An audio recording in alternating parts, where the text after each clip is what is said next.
Hello everyone, this is Govind sir. Welcome back to second lecture, continuation of alternating current chapter. Today we will discuss about ERMS and IRMS. अभी ये ERMS और IRMS क्या होता है हम उसके बारे में डिस्कस करेंगे, बट उससे पहले हमने जो लास्ट क्लास में किया था उन चीजों को थोड़ा सा रिवाइज कर लेते हैं कि अगर हमने डिस्कस किया था ना AC एंड DC, सो अगर आप हमने करंट के टर्म में डिस्कस किया था, we didn't discuss about in other terms, तो हम ना करंट के टर्म में ही ले लेते हैं. सो अगर आप करंट को ले रहे हो तो you can take AC and you can consider DC. तो AC एंड DC में क्या फर्क है दैट वी ऑलरेडी नो. ठीक है, जो DC होता है उसमें क्या है कि flows in the same direction, flows in the same direction. Same direction in the sense का डायरेक्शन चेंज नहीं होगा. करेक्ट. अगर ये पॉजिटिव हाफ साइकिल है तो will keep flowing in a positive half cycle. और जो AC होता है, AC के केस में क्या होगा, तो इसका क्या होगा, direction reverses periodically. So direction reverses periodically in this case. ठीक है. और जो दूसरा पर्टिकुलर पॉइंट है ऑल्टरनेटिंग में हमको ये बताया वो क्या है, मैग्नीट्यूड चेंजेस विद टाइम. सो इसमें जो मैग्नीट्यूड होता है वो क्या होता है, चेंज होता है. तो मैग्नीट्यूड चेंजेस विद टाइम. हमारा जो पूरा अब तक का जो मेन प्रॉब्लम है ना वो यही है कि magnitude changes with time. Time के साथ में मैग्नीट्यूड चेंज हो रहा है प्लस उसका डायरेक्शन रिवर्स हो जा रहा है. ये दो रीजन की वजह से ही हमको AC पे ना एम्फेसाइज करने की जरूरत है, मतलब AC को डिटेल में अंडरस्टैंड करने की जरूरत है. क्यों? क्योंकि ना इनके चेंज की वजह से हमें कोई पर्टिकुलर वैल्यू लेना बहुत मुश्किल हो जाता है. So we are coming to a conclusion कि ना instead of taking a variable value सब एक कोई वैल्यू कैसे डिटरमाइन करें, तो हमारा पूरा टास्क उसके ऊपर बेस्ड है कि हमको ना एक पर्टिकुलर वैल्यू लेना है इन terms of EMF, in terms of current. But in case of DC क्या होता है कि ये है फ्लोज इन वन डायरेक्शन और flows in the same direction. इसमें डायरेक्शन चेंज नहीं होता है. बराबर. अच्छा, इसमें जो करंट होता है ना can be steady current, can be steady और वेरिएबल. ये स्टेडी और वेरिएबल दोनों हो सकता है. ठीक है. स्टेडी इन द सेम हो सकता है कि आपने यहाँ पे ये करंट लिया हुआ, ये टाइम लिया हुआ है, तो करंट क्या है, कांस्टेंट ऐसे होगा. या वेरिएबल वाले टर्म में कैसा होगा कि ये इस वेव फॉर्म के पैटर्न में मिल जाए या आपको ट्रायंगुलर वेव फॉर्म में मिल जाए. ठीक है. सो ये होगा वेरिएबल. तो वेरिएशन हो सकता है, बट आपको समझना है कि जो हम डिस्कस कर रहे हैं उसके लिए जो फ्रीक्वेंसी आपको लेना है दैट के लिए frequency of to take 0 for the DC जो हम डिस्कस करेंगे. मतलब हमारे हिसाब से जो भी हम न्यूमेरिकल वगैरह या कॉन्सेप्ट कंसीडर करें उसमें हम DC की फ्रीक्वेंसी 0 लेंगे. मतलब DC का कॉन्सेप्ट तो फ्रीक्वेंसी है नहीं है ना यहाँ पे. If you are taking the steady then there is no frequency. Frequency तब होगा जब हम चेंजेस कंसीडर करेंगे. ठीक है. सो अब यहाँ पे क्या होता है कि direction reverses periodically and magnitude changes with time. जो मैग्नीट्यूड है टाइम के हिसाब से चेंज हो रहा है. तो यहाँ पे क्या होता है कि अब इस केस में आप देख रहे हो तो ये चीजें इस तरह से हो गई. यहाँ पे आपको ये positive half cycle negative half cycle मिल रहा है. तो यू कैन सी यहाँ पे करंट क्या हो रहा है, चेंज हो रहा है विद रिस्पेक्ट टू टाइम, है ना. यहाँ पे करंट की वैल्यू अलग है, यहाँ पे करंट की वैल्यू अलग है, यहाँ पे करंट की वैल्यू अलग है. तो जो इसका मैक्सिमम वैल्यू है that is what plus I0, जो उसका मिनिमम वैल्यू है that is what minus I0. ठीक है. तो ये वैल्यू ना आपका वेरी हो रहा है. इस वेरिएशन की वजह से ही हम इसको लेके ज्यादा कंसर्न है. अब क्या होता है कि ये वेरिएशन की वजह से हमने देखा कि चलो ठीक है DC में है तो DC में मैग्नेटिक करंट फाइंड आउट कर सकते हैं क्योंकि वैल्यू ऑलमोस्ट कांस्टेंट है. तो हमने देखा कि AC में क्या ना वैल्यू वेरिएबल है. ये करंट का वैल्यू या EMF का वैल्यू दोनों केस में वेरिएशन आपको मिलेगा. तो हमने फिर क्या किया था, डेरिवेशन किया था I एवरेज के लिए. तो I एवरेज के डेरिवेशन में क्या किया था, सो I एवरेज के डेरिवेशन में क्या था, integration of I with respect to time that is dt and integration of dt. Correct. यहाँ पे जो I है, I is called the instantaneous current. यहाँ पे जो कैपिटल I वो इंस्टेंटेनियस करंट है, उसका वैल्यू क्या है I0 sin ओमेगा t. इसका एक और फॉर्मूला होता है dq/dt, बट इसकी हमें जरूरत है. हमने इसको फिर यहाँ पे पुट करके इंटीग्रेट किया था. बट यहाँ पे एक और चीज था कि ये आपको ना दो पैटर्न में हमने डिस्कस किया था. कहां से, 0 to capital T full cycle के लिए और 0 to t/2 हाफ साइकिल के लिए. तो व्हाट डिड वी गेट, हमने देखा कि जब हम कंप्लीट साइकिल के लिए लेते हैं तो फॉर कंप्लीट साइकिल के लिए क्राइटेरिया क्या है कि हमको जो एवरेज करंट मिला था वो मिला था 0. हमने टाइम लिमिट लिया था 0 to कैपिटल T. जब आप हाफ साइकिल में ले रहे हो तो आपको एवरेज करंट की वैल्यू मिली थी कितना, वो मिला था 2I0/π, जिसका वैल्यू बाद में 0.637 और I0 में कन्वर्ट हो गया. करेक्ट ना. ये 2 और पाई को सॉल्व करने के बाद ये वैल्यू मिला था. हमने यहां तक तो किया हुआ था. ठीक है. हमने EMF के बारे में डिस्कस नहीं किया हुआ था. तो EMF के लिए क्या होगा, अगर आपने EMF के लिए एवरेज लेना चाहते हो, अगर EMF के लिए मैं कैपिटल E का नोटेशन ले रहा हूं, जनरली हमने इसके पहले इलेक्ट्रोमैग्नेटिक इंडक्शन में ये वाला लिया था. तो हम अभी इस पूरे चैप्टर में इसी EMF वाले नोटेशन को यूज करूंगा. तो अब यहाँ पे क्या होगा, इंटीग्रेशन ऑफ क्या होगा E dt, जैसे होगा ना I dt अपॉन क्या होगा integration of dt. What is the E, जैसे यहाँ पे I क्या है, इंस्टेंटेनियस करंट है, वैसे यहाँ पे E क्या है, इंस्टेंटेनियस EMF है. इसका वैल्यू जाएगा E0 sin ओमेगा t. तो जैसा आपने यहाँ पे पिछले डेरिवेशन में आई की value I naught sine omega T रख के आपने इंटीग्रेट किया था, वैसे यहाँ पे ई की जगह पे ई नॉट साइन ओमेगा टी रख के इंटीग्रेट करोगे तो यू गेट द आंसर। तो अब यहाँ पे भी सेम स्टोरी होता है कि आप अगर फुल साइकिल के लिए लेते हो तो फुल साइकिल के लिए जो ई एवरेज की वैल्यू है वो कितना हो जाता है, वो होता है 0, ठीक है। लेकिन जब आप ना हाफ साइकिल के लिए लेते हो तो हाफ साइकिल के लिए ई एवरेज की वैल्यू क्या होती है, हाफ साइकिल के लिए जो ईएमएफ एवरेज है वो आपको मिलेगा 2 मिलेगा और फिर यहाँ पे ई नॉट मिलेगा अपॉन पाई, और आगे और सिंप्लीफाई करेंगे तो 0.367 ये क्या होगा, ई नॉट मिल जाएगा, ठीक है। तो कभी अगर आपको एवरेज करंट और एवरेज ईएमएफ पूछा है तो अगर आपको पीक वैल्यू पता है तो you can find out E naught is the maximum EMF और I naught is the maximum current, और पीक करंट, एम्पलीट्यूड करंट, बहुत सारे टर्म्स है, उन टर्म्स को हम आगे भी जाकर थोड़ा एक्सरसाइज कर लेंगे। अब ये क्या कह रहे हैं कि चलो ठीक है ये सारी बातें तो ठीक है, लेकिन यहाँ पे भी क्या दिख रहा है कि ये कांस्टेंट है और ये वेरिएबल है, लेकिन जब आप सर्किट में अप्लाई करोगे तो आप तो कोई एक ही करंट अप्लाई करोगे ना, ऐसा तो नहीं ना बैठ के उसको वेरिएबल करंट प्रोवाइड करते रहोगे।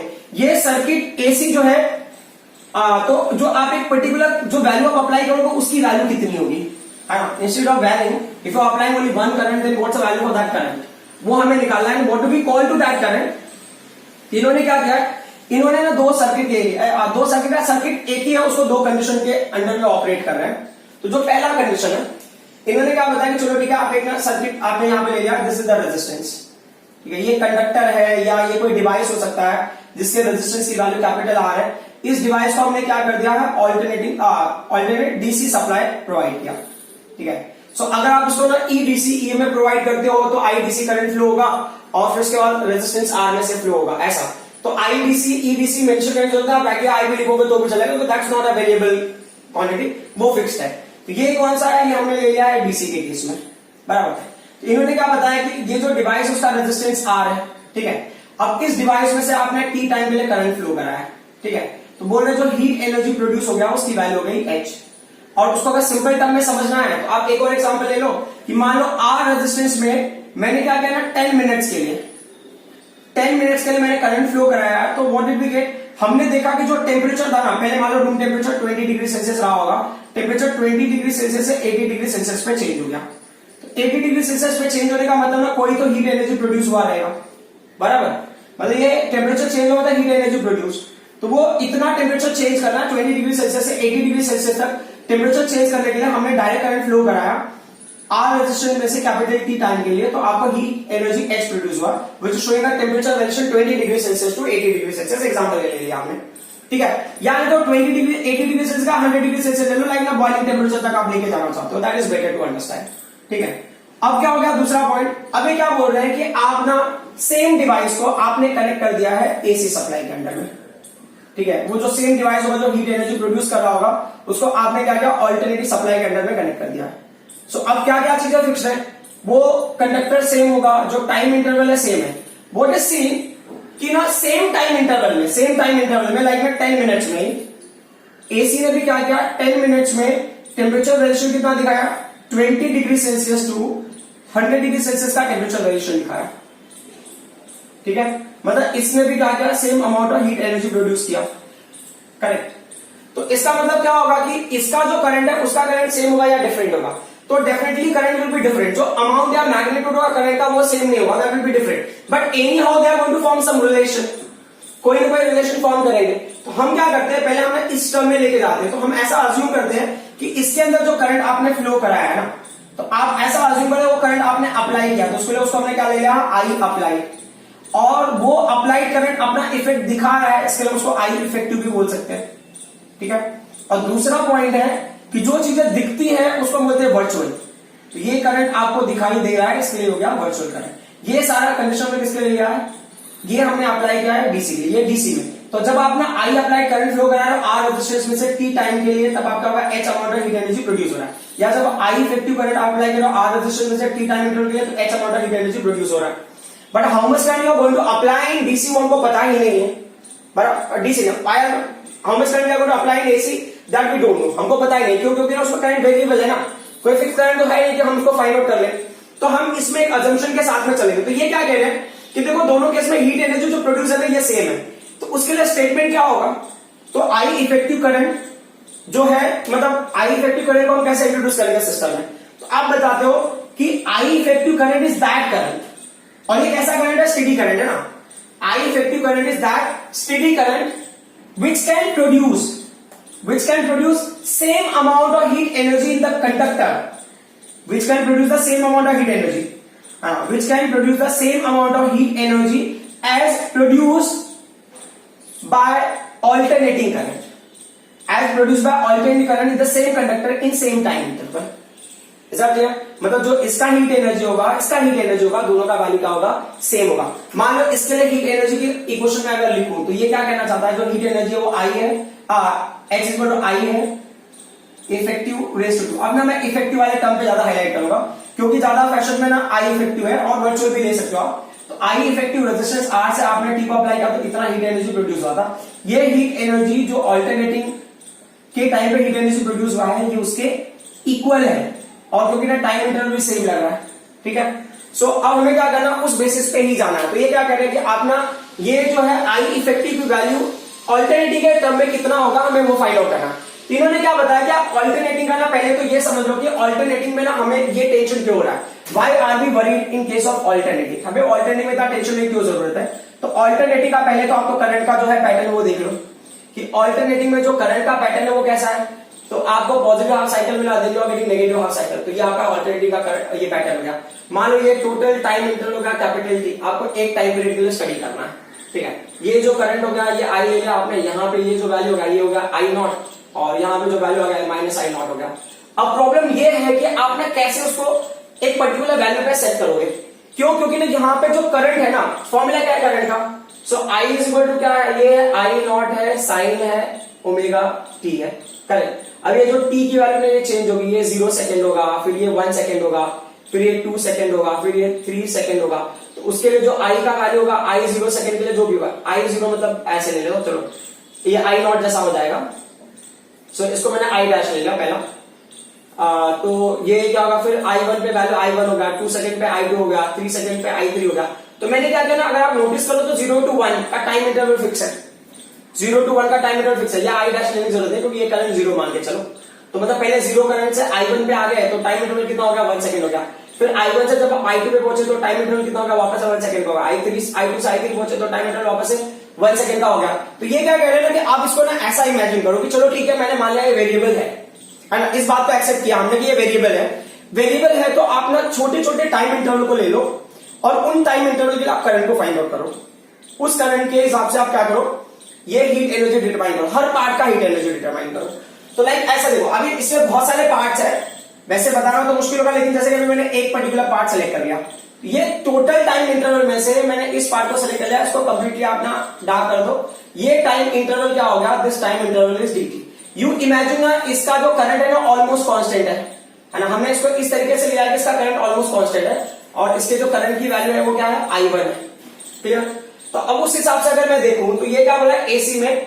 देखो अब ना हीट एनर्जी के टर्म हम ले रहे हैं, तो आप मानो कि अगर ना i1 करंट फ्लो होगा, ठीक है, आर रेजिस्टेंस में से कितने टाइम इंटरवल के? dt टाइम इंटरवल के लिए, तो आपको हीट एनर्जी मिलेगा h1. अब बोल रहे वैसे ही करके आप दूसरा करंट इंटरवल ले लो.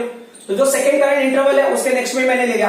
अच्छा अब आपके मन में आएगा i1 में यहां से क्यों ले रहा हूं? तो देखो i1 में जस्ट समझने के हिसाब से you can take very close to this also, आप ओरिजिन से भी ले सकते हो, बट मैं ये समझने के हिसाब से बस मैं बता रहा हूं. तो यहाँ पे ये जो इंटरवल होगा, ये इंटरवल भी क्या है? dt है.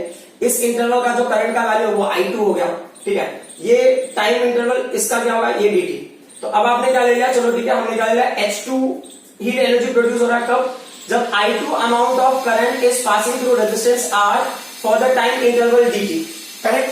अब क्या करना है? अब हम इन चीजों को ना थोड़ा सा और एक्सटेंड कर देते हैं. मान लीजिए कितने तक ले लो, तो ऐसे करके कितने फ्रेंड्स मिल रहे हैं? आपको n नंबर ऑफ मिल रहा है, n टाइम्स आपको ये dt इंटरवल मिलेगा.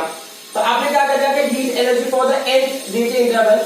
तो ये क्या होगा? ये हो गया i n रेज टू 2, ये r हो गया and this what? dt. Correct. अगर आपको लेना है तो इसको आप ले लो एज ए क्वेश्चन नंबर 1. अब प्रॉब्लम कैसा होगा कि अब उनको ना टोटल हीट एनर्जी निकालनी है. क्यों? क्योंकि ये देखो टोटल टाइम इंटरवल क्या? कैपिटल टी है ना, इसमें हमें कैपिटल टी टाइम इंटरवल लेना है. तो कैपिटल टी टाइम इंटरवल के लिए पूरे हीट एनर्जी को मुझे ऐड करना पड़ेगा. तो what will happen? Therefore heat energy produced in T time interval. So therefore heat produced in capital T interval तो कैपिटल टी इंटरवल में कितना हीट प्रोड्यूस होगा, तो ऐसा सामने समझा कि कैपिटल एच टोटल हीट क्या होगा फर्स्ट टाइम इंटरवल में, सेकंड टाइम इंटरवल में, up to end time interval तक जो हीट एनर्जी प्रोड्यूस होगा। अब जो बाकी वैल्यूज को हम यहां लिख लेते हैं, ठीक है। ये देखो, ये जो मैं अभी बता रहा हूं ना, ये डेरिवेशन आपको एग्जाम में आता नहीं है, बट क्या होता है कि आपको कॉन्सेप्ट अंडरस्टैंडिंग के लिए ये आपको हेल्प करेगा, क्योंकि सडनली मैं किसी एक नए टर्म को इंट्रोड्यूस कर दूंगा, आप बहुत कंफ्यूज हो जाओगे। तो ये हो गया capital H is equal to I1 का वैल्यू। देखो समझने वाली बात यह है कि सभी केसेस में ना RDT कॉमन है, करेक्ट ना, तो we will not waste time, directly if you want write you can write. आप निकालेगा यहाँ पे I1 स्क्वायर हो गया, प्लस क्या होगा ये I2 स्क्वायर हो गया, प्लस डॉट डॉट डॉट ये क्या होगा IN स्क्वायर हो गया, इनटू क्या होगा R इनटू ये dt हो गया, करेक्ट। इसको अगर आपको लेना है तो इसको आप क्वेश्चन नंबर 2 ले लो। अब प्रॉब्लम ऐसा है कि हमको ना कैपिटल T के टर्म में चाहिए, it is given in terms of small dt। तो ये क्या बोल रहे हैं, कैपिटल T का वैल्यू यहाँ पे क्या होगा, कैपिटल T का वैल्यू ना जब dt को आप n टाइम लेते हो तब आपको ये वैल्यू मिलता है, तो देयरफॉर dt का वैल्यू क्या हो जाएगा, dt का वैल्यू जाएगा कैपिटल T अपॉन n हो जाएगा। This is what equation number 3। अब आप क्या कर सकते हो, पुट कर सकते हो, किसको पुट कर सकते हो, so put equation number 3 in equation number 2 and what do we get. तो अभी काम करता हूं मैं, अभी इनकी ना जरूरत नहीं है, तो ये पर्टिकुलर पॉइंट्स को मैं रब कर देता हूं, ठीक है। सो अभी क्या हो गया, देयरफॉर आपको क्या मिला, H इज इक्वल टू ये आपको मिलेगा I1 स्क्वायर मिला, प्लस ये क्या मिला I2 स्क्वायर मिला, प्लस ये डॉट डॉट डॉट लास्ट में क्या वैल्यू मिला आपको IN स्क्वायर, इनटू क्या होगा ये R हो गया कैपिटल डी ना, dt का वैल्यू क्या है कैपिटल T बाय n, करेक्ट। तो ये बाय n हो गया, करेक्ट। ये हो गया आपका इक्वेशन नंबर 4, क्लियर। ये क्या हो गया, it's a total amount of heat energy produced by AC current, total amount of heat energy produced by AC current through a particular conductor in the time interval capital T। अब हमने एक चीज और देखा था कि डीसी ने कितना करंट प्रोड्यूस किया था, कितना हीट एनर्जी प्रोड्यूस किया था सेम टाइम इंटरवल में। आप बताओगे for steady current I effective, ठीक है। स्टेडी करंट आई इफेक्टिव ये क्या स्टोरी था, सो एच का वैल्यू हमको क्या मिला फॉर स्टेडी करंट, या चलो सौ आगे एक्सटेंड करना, for steady current I effective heat produced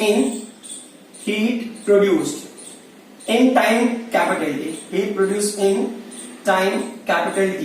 तो उसका क्या स्टोरी है कि जो टोटल हीट एनर्जी प्रोड्यूस है वो क्या है I effective raise to 2 into capital R into capital T।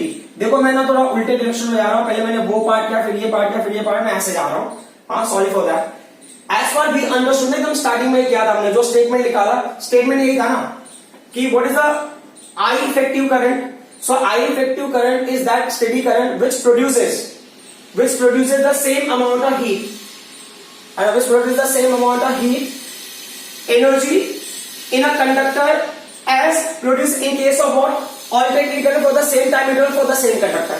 तो मतलब ये हीट एनर्जी और ये हीट एनर्जी क्या होगा, सेम होगा। जब ये दोनों हीट एनर्जी सेम होगा तो आपको क्या मिला, यहाँ पे ये वैल्यू मिला आपको I effective रेज टू 2 है ना, into capital R into capital T is equal to क्या होगा, what's the value on right hand side, ये हो गया I1 का स्क्वायर हो गया, प्लस I2 का स्क्वायर हो गया, plus dot dot dot plus क्या होगा ये IN का स्क्वायर हो गया, ये टोटल वैल्यू क्या हो गई n हो गई, ठीक है। अच्छा इनटू यहाँ पे इनटू, ठीक है, ये जगह नहीं है तो मैं क्या करता हूँ, ये पर्टिकुलर पॉइंट के बाद क्या होगा R कैपिटल T मैं यहाँ पे लिख देता हूँ, जिसमें से R कैंसिल हो जाएगा, कैपिटल T कैंसिल हो जाएगा, and what did we get, हमको मिला I इफेक्टिव रेज टू 2 का वैल्यू क्या मिलेगा, ये मिला I1 स्क्वायर प्लस क्या मिला आपको I2 स्क्वायर मिला, plus dot dot dot plus IN square upon क्या मिला, ये n मिला। अब अगर आपको समझना है, देखो अब ना लॉजिकल, वेरी लॉजिकल थिंग क्या है कि अगर आपके पास ना I1 है प्लस I2 है प्लस I3 है अप टू IN है, अपॉन क्या है, ये n है, इसको आप क्या बोलोगे, मीन करंट बोलोगे, मीन करंट और एवरेज करंट, ये मीन करंट हो गया। मतलब ये जो है जितनी बार जितना करंट है उतने करंट को उतने टर्म से आप डिवाइड कर दिए तो आपको मीन करंट मिल गया। बट यहाँ पे क्या है, ये तो मीन है प्लस यहाँ पे क्या है, स्क्वायर है, ये कौन सा करंट हो गया, ये हो गया मीन स्क्वायर करंट हो गया, it's a mean square current, ठीक है। अब क्या बोल रहे हैं, आई इफेक्टिव का आप क्या है, रूट ले लो दोनों साइड में, भी दोनों साइड में ले लो, तो दोनों साइड में रूट ले लोगे तो क्या होगा, ये I1 का स्क्वायर हो गया प्लस क्या होगा, ये I2 का square dot dot dot plus क्या होगा, ये IN का स्क्वायर अपॉन क्या हो जाएगा, ये n हो जाएगा। अब इसको कैसे रीड करोगे, इसको रीड करोगे ना रूट, इसको रीड करोगे, ये हो गया root, correct, root of mean square current, correct. इसलिए जो आई इफेक्टिव है उसको हमने एक सिंगल टर्म में लेंगे, उसको क्या बोलेंगे हम लोग, IRMS, जिसका मतलब होता है root mean square current. IRMS mean root mean square current. वैसे आपको EMF भी मिलेगा। अब देखो ना, समझने वाली बात यह है कि दोनों में क्या रिलेशन। देखो आई इफेक्टिव क्या है, it's a constant current which is applied to DC circuit, correct. जो IRMS है that is the current which is equivalent to I effective and applied to AC। RMS सिर्फ उसी को अप्लीकेबल है जिनकी वैल्यूज क्या हो रही होगी, वेरी हो रही होगी। बट आई इफेक्टिव है, ये दोनों को अप्लीकेबल हो सकता है, जो वेरी हो रहा है नहीं हो रहा है दोनों के लिए, क्योंकि आई इफेक्टिव ना in terms of magnitude is equal to the IRMS, वो उसके इक्विवेलेंट है।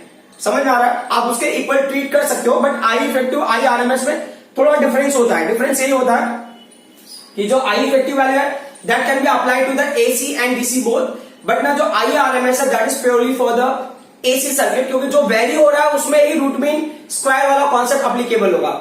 ये वाला कॉन्सेप्ट क्या है, ये कांस्टेंट के लिए, करेक्ट ना, जहां पे वैल्यूज क्या फिक्स है। आप यहां देख सकते हो, जब ना वैल्यूज फिक्स है, steady current I effective heat producing time T, ठीक है, तो ये स्टेडी करंट है। बट यहाँ पे IRMS is not because of steady current, it's because of variable current. तो अब ना हम आगे फ्यूचर में जो फिक्स करंट हम अप्लाई करेंगे किसको, ऑल्टरनेटिंग सप्लाई को, या ऑल्टरनेटिव सप्लाई के फॉर्म में जो हम ना करंट सप्लाई करेंगे एज अ फिक्स वैल्यू, उस वैल्यू को हम क्या कंसिडर करेंगे, IRMS। अब प्रॉब्लम ये है हमारा कि अगर मुझे IRMS डिटरमाइन करना, तो आई अंडरस्टूड ये रूट वाली वैल्यू IRMS है, बट आप हर बार I1 I2 फिर उसका IN वो सब कैलकुलेट करके फिर आप IRMS find out will be very complicated. तो दे आर से कि कोई ऐसा कंक्लूजन निकालो या ऐसा कोई फॉर्मूला या ऐसा कोई मेथड निकालो जिसके हेल्प से आपको इतना कॉम्प्लिकेशन फील नहीं हो। तो अब हम क्या करेंगे, हम कोशिश करते हैं कि ऑल्टरनेट करने का ना सबसे जो बेटर सिग्निफिकेंस क्या है, मतलब the better identification of alternative current is the peak current. मतलब जो पीक करंट है ना, ये ना इसका बेटर सिग्निफिकेंस है कि मतलब ना किसी भी ऑल्टरनेटिव करंट में पीक वैल्यूज है वो आप उसको इजीली आइडेंटिफाई कर सकते हो। अब क्वेश्चन ये कि अगर मैं आइडेंटिफाई कर सकता हूं पीक करंट को, तो can I get RMS current in terms of that. Question है can I get RMS current in terms of that.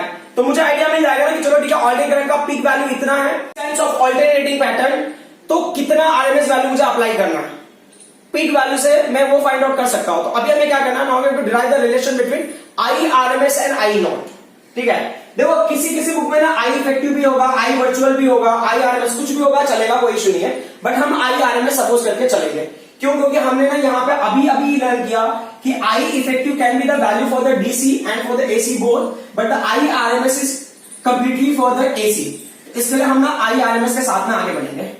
अब तक जो हमने पॉइंट समझा है उसमें ये है कि जो आई इफेक्टिव और IRMS ये दोनों सेम क्वांटिटी है। तो हम क्या करेंगे, हम ना पहले ऑल्टरनेटिव करंट अप्लाई करेंगे किसको, एक पर्टिकुलर डिवाइस को, और उसमें हीट एनर्जी जो प्रोड्यूस हुआ है उसको कैलकुलेट करेंगे, ठीक है, इन टर्म्स ऑफ I0।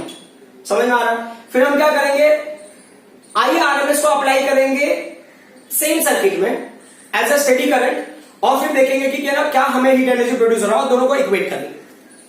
तो ये क्या बोल रहे हैं, हमारा टास्क है relation between IRMS and I0। ठीक है, पहले मैंने कैपिटल RMS लिखा था, कोई इश्यू नहीं है, स्मॉल RMS देखो तो भी चलेगा।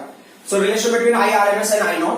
तो पहले हमने क्या कहा, AC करंट अप्लाई किया है। तो when I is equal to I0 sin omega t flows through, कहां से फ्लो होगा, through capital R for time. देखो अब एक छोटा सा प्रॉब्लम क्या हुआ, हमने क्या देखा कि जो I0 की वैल्यू है वेरिएबल है, मतलब 0 to 1 सेकंड वाला फ्लो होगा, 1 to 2 सेकंड्स में, 3 सेकंड में, 4 सेकंड, 5 सेकंड, जैसे टाइम चेंज होता रहेगा वैसे टोटल करंट की वैल्यू का भी चेंज होती रहेगी। तो ये बोले ना, आपने टोटल के लिए तो फाइंड आउट नहीं कर सकते हो, तो आपने कोई ऐसा वैल्यू ले लो जिसमें कंटिन्यूटी आपको दिखाई दे। तो ये बोले चलो ठीक है, हमने माना कि ये आई अमाउंट ऑफ करंट है वो किसी भी टाइम इंटरवल के लिए सेट होगा। तो बोले कि आपने बहुत स्मॉल टाइम इंटरवल के लिए स्टडी कर रहे हो, तो मैं I0 sin omega t flows through capital R for time dt, सिर्फ dt टाइम में लगा फ्लो होगा। तो हीट एनर्जी का फॉर्मूला क्या होगा, तो हीट एनर्जी का फॉर्मूला होगा X इज इक्वल टू, ये हो गया I स्क्वायर RT होता, तो ये I स्क्वायर dt हो जाएगा, तो हीट एनर्जी का होगा dH होगा। बट आपको क्या करना है, एक ऐसा कॉमन सेट लेना जो ना ऑल्टरनेटिव के लिए भी फिक्स हो और डायरेक्ट के लिए भी फिक्स हो। तो हम 1 टाइम पीरियड के लिए ले लेते हैं, ठीक है। So therefore for 1 complete cycle, ठीक है। एक कंप्लीट साइकिल के लिए क्या स्टोरी होगा, आपको इंटीग्रेट करना होगा डीएच को, फिर यहां पे क्या होगा, ये होगा आई स्क्वायर, ये कैपिटल आर और ये dt हो गया, कहां से 0 to capital T, one cycle के लिए। तो ds का वैल्यू तो h हो गया बराबर। अब यहां पे क्या होगा स्टोरी में ट्विस्ट, ये जो i का वैल्यू उसको हमने लिखा I not square sine square omega t।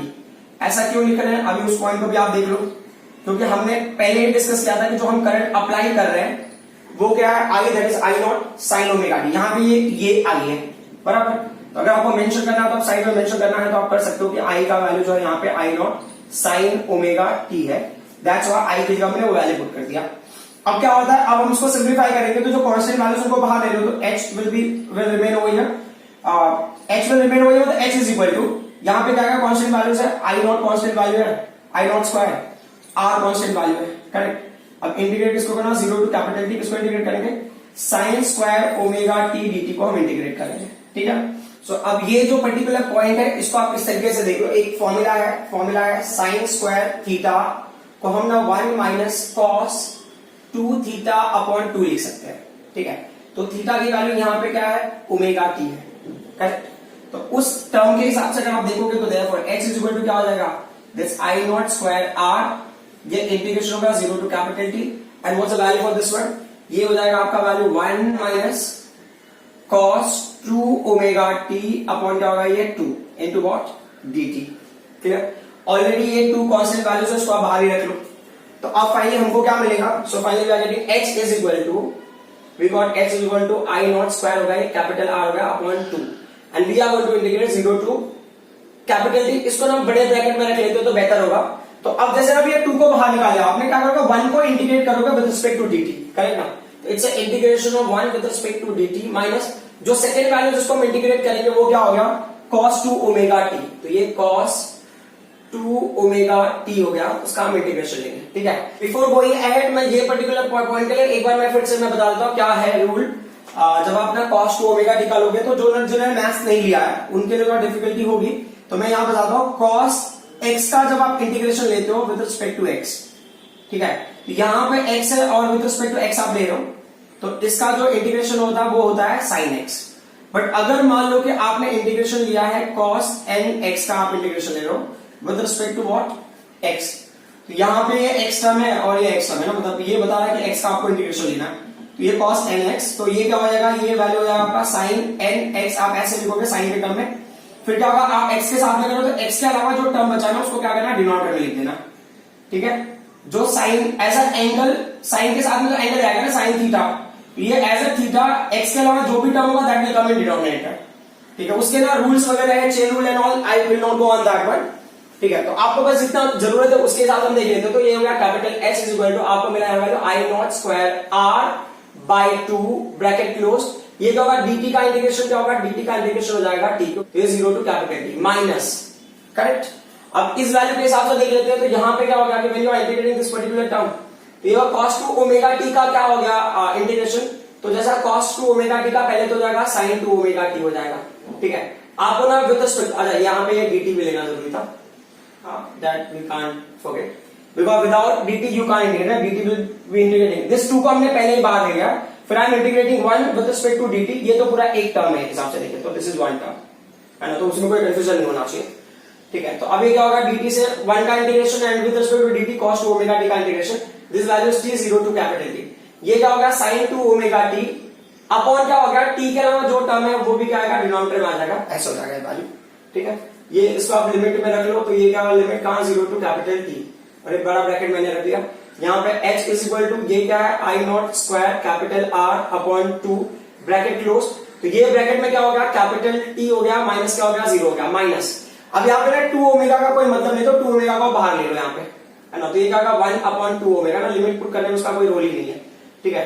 और ये क्या होगा, यहाँ पे होगा आपके पास साइन हो गया, ये क्या हो जाएगा 2 ओमेगा t, ये क्या लिमिट 0 टू कैपिटल T, वैसे ना आप वहां पे पुट कर देते तो भी चलता था, अननेसेसरी मैंने एक स्टेप बढ़ा दिया है, ये क्या होगा I not square capital R upon 2 हो गया ब्रैकेट क्लोज, ये वैल्यू का कैपिटल T माइनस, ठीक है। अब यहाँ पे वैल्यू ज्यादा पुट करना है तो देख लेते हैं, ये 1 अपॉन ये 2 हो गया, ओमेगा का वैल्यू क्या होता है, ओमेगा का वैल्यू होता है थीटा अपॉन t, करेक्ट, और होता है 2 पाई अपॉन कैपिटल T, और होता है 2 पाई f। अभी हमारे लिए 2 पाई कैपिटल टी का रिक्वायरमेंट है, करेक्ट। तो ये 2 ओमेगा हो गया, करेक्ट। और साइन 2 ओमेगा टी वाले पार्ट को सिंप्लीफाई करेंगे तो ये साइन हो गया, this is 2 into what 2 pi upon capital T into small T, correct, bracket close, ये 0 टू कैपिटल टी हो गया, बराबर। अब क्या होता है कि अब हमने वैल्यूज पुट कर देते हैं, तो ये h इज इक्वल टू क्या होगा, this what I not square r upon 2 in bracket capital T minus, अच्छा यहाँ पे भी आप पुट करना जरूरी था आपके लिए, जब वहां पे पुट करें तो ये 2 इंटू 2 पाई और कैपिटल T क्या आ जाएगा, न्यूमरेटर में आ जाएगा, बराबर। तो ये वैल्यू क्या होगा, कैपिटल T अपॉन 4 पाई हो गया, and what is in the bracket वाला पार्ट आप देख लो, ये क्या है 4 पाई कैपिटल T ना, तो यहाँ पे आप लिखा आपने साइन लिखा, एक होगा 4 pi capital T into capital T, बराबर। फिर माइनस क्या हो गया, ये साइन हो गया 4 पाई कैपिटल टी इंटू ये क्या होगा 0 हो गया, ठीक है। तो ये क्या होगा, यहाँ पे कैपिटल टी क्या होगा, कैंसिल हो जाएगा, तो ये हो गया h इज इक्वल टू ये वैल्यू होगा I square capital r upon 2 in bracket this is capital T minus this T by 4 pi. देखो साइन 4 पाई का वैल्यू क्या होता है, तो आपको ये समझना जरूरी है कि अगर हमने 0 लिया, फिर 90 ले लिया, फिर पाई ले लिया, फिर 270 लिया, 3 पाई बाई 2, फिर 2 पाई हो गया, फिर 5 पाई बाई 2 हो गया, फिर क्या होगा 3 पाई हो गया, फिर क्या होगा 7 पाई बाई 2 हो गया, फिर 4 पाई हो गया। तो देखो कहां कहां पे वैल्यूज में 0 होंगे, तो हम किसके ले साइन के लिए, तो यहाँ पे 0 होगा, पाई पे 0 होगा, 2 पाई पे 0 होगा, 3 पाई पे 0 होगा, 4 पाई पे वैल्यू क्या होगा, ये वैल्यू 0 हो गया, और ये साइन 0 ही हो जाएगा ना, ये पूरा 4 पाई कैपिटल टी मतलब मल्टीप्लाई में 0 हो जाएगा, तो साइन 0 का वैल्यू 0 हो गया, तो ये पूरा टर्म ही 0 हो गया। तो फाइनली h का वैल्यू हमको क्या मिलेगा, h का वैल्यू मिलेगा I not square capital r capital t upon क्या मिलेगा, ये 2 मिलेगा। इसको अगर आपको लेना है तो इसको आप ले लो, इक्वेशन नंबर 1 ले लो, चलेगा, ठीक है। ये इक्वेशन नंबर 1 होगा। So this is the amount of heat energy produced in terms of amplitude current, amplitude current और maximum current you can say, कि जब हमने ऑल्टरनेटिंग करंट अप्लाई किया है तब आपको इतना अमाउंट ऑफ हीट एनर्जी मिल रहा है। अब क्वेश्चन में क्या है कि हमको यही चीजें डिस्कस करनी है जब हम ना आई आरएमएस और आई इफेक्टिव अप्लाई कर रहे हैं, बराबर ना। तो आई आरएमएस और आई इफेक्टिव क्या है, that's a constant value, that's a constant value. वो कांस्टेंट वैल्यू कौन सा है ना, अभी देखो फिर से देखो पिछले रिलेशन से आप देख लो कि जो आई आरएमएस वो कोई फिक्स वैल्यू है जो हमने ना different amount of variable alternating current की वजह से हमने ऑब्टेन किया। तो बोले अगर उतना हमने फिक्स करंट किसी रेजिस्टेंस आर में दिया तो क्या हमको same amount of heat energy मिलेगा। तो ये बोल रहे हैं कि when I RMS current flows through capital R for capital T time, so h का वैल्यू हमको कितना मिलता है, वो मिलता है I RMS raise to 2 into capital R into capital T। ये हो गया इक्वेशन नंबर 2। जैसा हमने देखा है कि आई इफेक्टिव की वजह से जो हीट एनर्जी प्रोड्यूस होगा और ऑल्टरनेटिंग की वजह से जो हीट एनर्जी प्रोड्यूस होगा that will B same, correct. तो ये आई इफेक्टिव वैल्यू के ही इक्वल है, तो मतलब ये दोनों का भी हीट एनर्जी क्या होगा, सेम होगा। इसके लिए लिखोगे आप from equation number 1 and 2 what do we get, दोनों का हीट एनर्जी प्रोड्यूस सेम है, तो आप लिखोगे therefore I RMS raise to 2 into capital R into capital T is equal to, वहां पे वैल्यू क्या होगा I not square capital R capital T upon 2, तो क्या capital R cancel, capital E cancel, so what's the value for I RMS, so I RMS अभी root लोगे ना आप, तो ये क्या होगा आई नॉट स्क्वायर का रूट आई नॉट हो जाएगा, पर 2 का रूट क्या हो जाएगा, रूट 2 हो जाएगा। It's a relation between the I RMS current and what, peak current और एम्पलीट्यूड करंट। तो वैसे ही सिमिलरली अगर आपने ये चीजों को कर रहे हो आप इसके हिसाब से इन टर्म्स ऑफ ये ई आरएमएस एंड ई नॉट अगर आप कर रहे हो तो बहुत सिंपल सा टास्क है कि एच का जो फॉर्मूला होता है वो होता है आपका ई स्क्वायर, ठीक है, ये टी अपॉन क्या होता है, आर होता है ये फॉर्मूला। आपको क्या करना है, ई नॉट स्क्वायर या E square D T upon R, यहाँ पे जो ऐसा टर्म है ना D H is equal to E square R D T, फिर आप ई नॉट की वैल्यू पुट करोगे, पूरे का पूरा मैकेनिज्म वैसे ही होगा, सिर्फ फर्क कितना होगा, जैसे आपको यहाँ पे आई नॉट स्क्वायर आर मिला वहां पे क्या मिलेगा आपको ई नॉट स्क्वायर अपॉन आर मिलेगा, और पूरे का पूरा डेरिवेशन सेम टू सेम होगा। तो हमको ना आरएमएस और पीक के बीच का जो रिलेशन है वो पता चल गया। सो जो पॉइंट हमने अब तक समझा वो ये है कि अगर मान लो ये ऑल्टरनेटिव आपको करंट मिलता है and this is the value for I not and this is the value for minus I not, मुझे अगर ऑल्टरनेटिव करंट का मैक्सिमम वैल्यू पता चल गया तो मैं उसका अगर रूट 2 ले लूंगा तो then I can get value for I RMS. Similarly अगर मुझे ना मैक्सिमम ईएमएफ पता होगा बट करंट ये ग्राफ किसका होगा, आई वर्सेस टी का graph we need to take, ठीक है। वैसे सिमिलरली अगर मुझे ना ईएमएफ के लिए लेना होगा तो क्या होगा, E R M S can be written as E naught upon root 2। अब इनका ना एक्चुअल सिग्निफिकेंस क्या है, किस तरह से इसको बेस न्यूमेरिकल वगैरह करते हैं, वो हम डिस्कस करेंगे नेक्स्ट क्लास में। I hope what ever explain up till now you people understood. Thank you very much.